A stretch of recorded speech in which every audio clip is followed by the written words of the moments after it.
The antimatter converter whined like a temperamental lover as Zaria's bionic arm made precision adjustments to its crystalline core.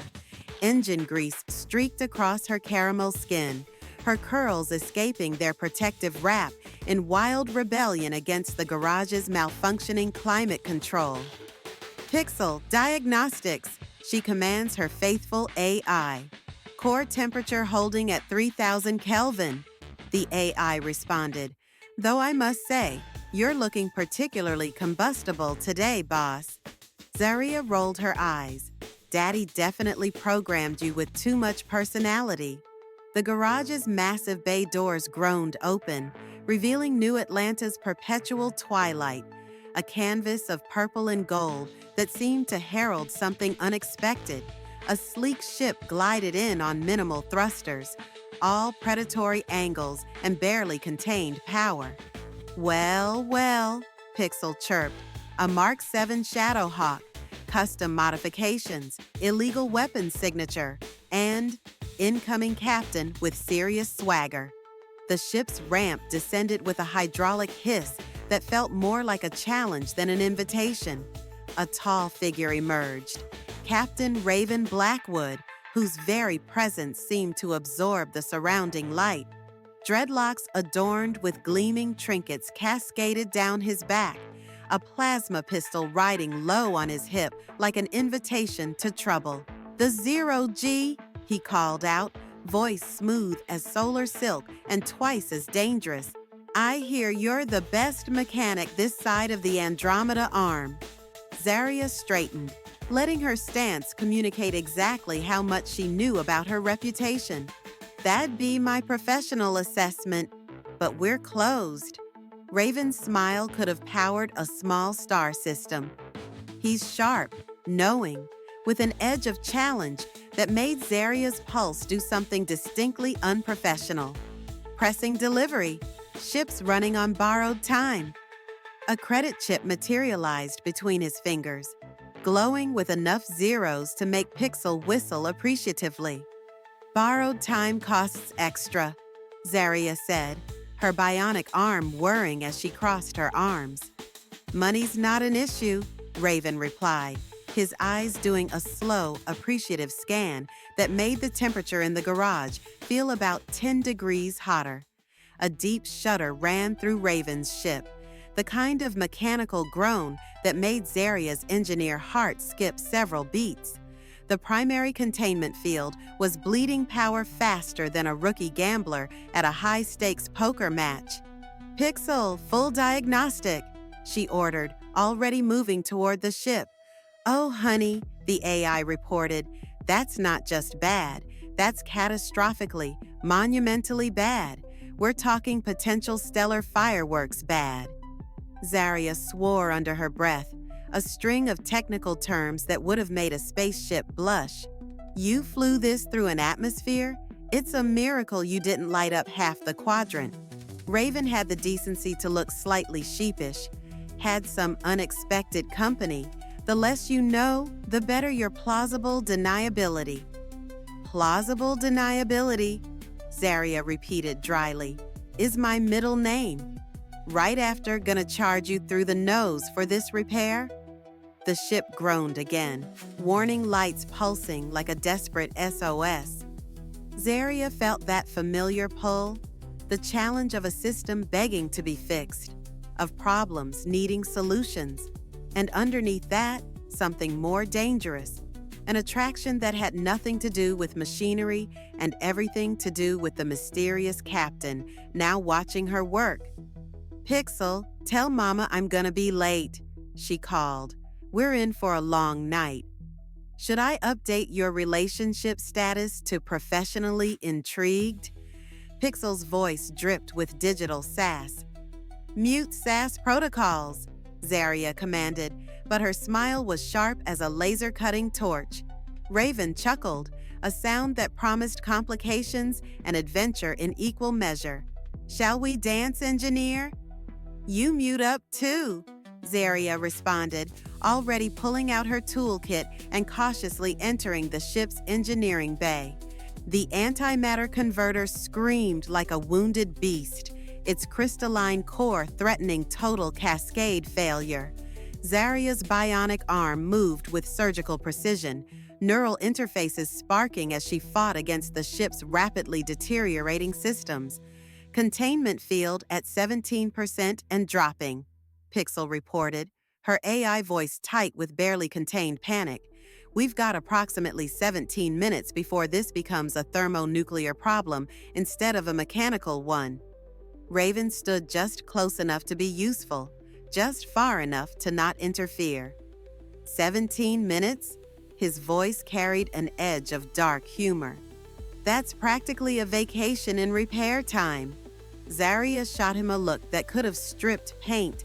Less commentary, more passing me tools. The Shadowhawk's interior was a nightmare of crossed circuits and failing subsystems. What had started as a simple diagnostic had transformed into a race against complete system collapse. Each movement caused warning indicators to flare across her bionic display. Power fluctuations, coolant breaches, quantum stabilizer misalignments that would make most engineers run screaming. Pixel, reroute auxiliary power through the tertiary conduits, Zaria muttered, her hand disappearing into a tangle of quantum filaments. We need to create a temporary buffer before that antimatter converter decides to go supernova. A sudden electrical surge arced across the ship's central diagnostic panel, forcing Zaria to duck. The spark missed her by millimeters, leaving a scorched trail across her work coveralls. Okay, that's new, she muttered. Raven's hand instinctively went to his plasma pistol. Mechanical issues typically involve less attempted murder, correct? Welcome to high-performance spacecraft repair, Zaria responded, already reconnecting a series of quantum stabilization nodes. Where every system is trying to kill you, and the tolerances are measured in nanometers. The ship groaned, a deep systemic protest that seemed to come from everywhere and nowhere simultaneously. Warning klaxons began a rhythmic, terrifying pulse that suggested imminent catastrophic failure. 17 minutes just became 12, Pixel announced. And that's if we're optimistic, which I'm not.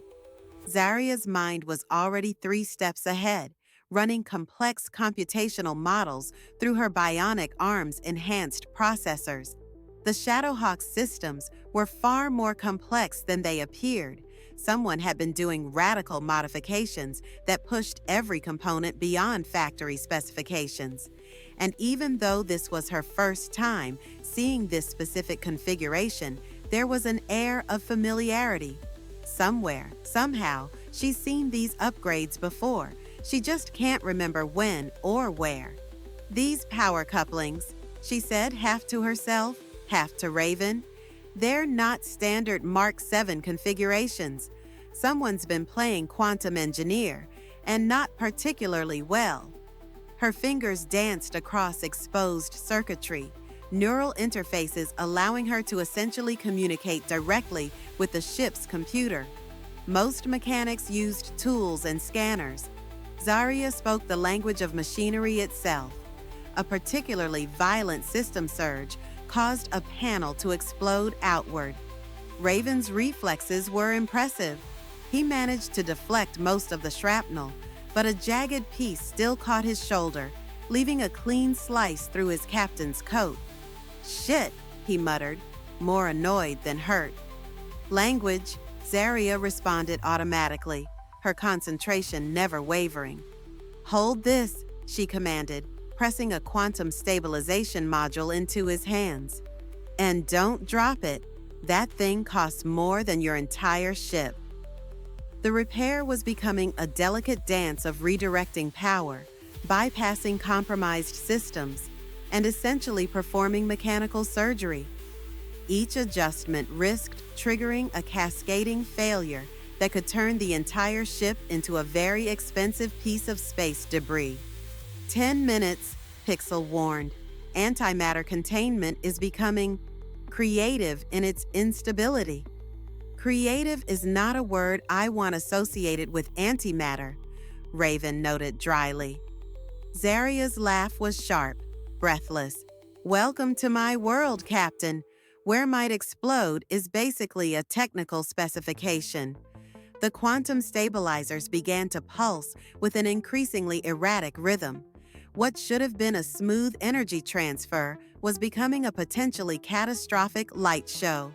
Lesser mechanics would have already evacuated. Zaria was just getting started.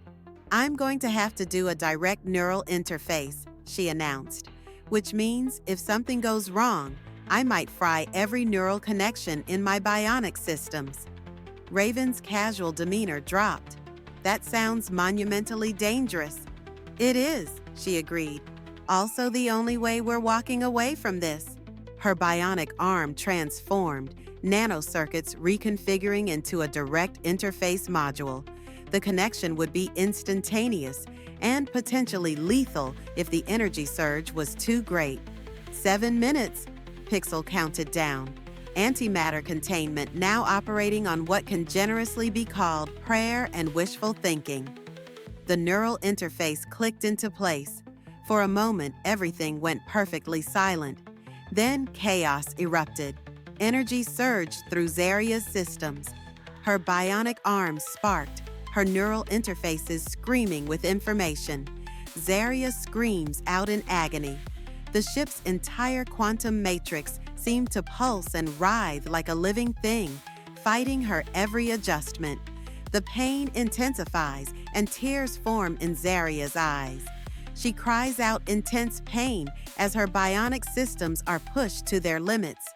5 minutes, Pixel's voice sounded distant, distorted. Raven watches a few feet away with one hand on his weapon, the other braced against the ship's interior. "Engineer!" he exclaims as his cool demeanor gives way to worry for Zaria's safety. Zaria's world narrowed to circuits, energy flows, and the razor's edge between total system failure and miraculous recovery. Her mind became the ship, tracking 1,000 variables simultaneously. 3 minutes, a final desperate reconfiguration, a quantum pulse that felt like lightning through her nervous system. Silence. Then slowly, system lights began stabilizing. Warning indicators dropped from screaming red to cautious yellow. "Containment achieved," Pixel announced, sounding almost surprised. "Quantum matrices stabilized. Total system recovery at 83%. Zaria pulled the neural interface free, her body trembling slightly from the massive energy transfer. Raven was suddenly there, a steadying hand on her shoulder. It felt good, too good. "Impressive," he said softly. "Very impressive." Her smile was tired, triumphant. Just another day at the 0G. She collapsed into Raven's arms, total exhaustion overtaking her. She looks up at Raven as his powerful arms hold steady and his powerful hands caress her curves. Zaria tries to convince herself that his caress is just because he is helping her out, but she can't shake the feeling there was something more there, much more. "Keep it tight, Z," she thinks to herself. Her body suddenly shudders. She looks up at Raven. His sly smile reveals a mix of confidence and danger. A man not to be trifled with and can have anything and anyone he wants. Anyone. Zaria knows this and curses herself for betraying that moment of vulnerability. "Great, you're in it now, Z," she thinks to herself. But something else was nagging at the back of her mind. Who modified Raven's ship, and more importantly, why? Outside, New Atlanta's perpetual twilight painted the universe in shades of possibility. Another ship saved, another impossible challenge met. Just another night for Zaria Johnson. If you enjoyed this adventure, don't forget to subscribe. Until next time, remember that the 0G is more than just a garage, and Zaria and Pixel are always on the job. See you soon.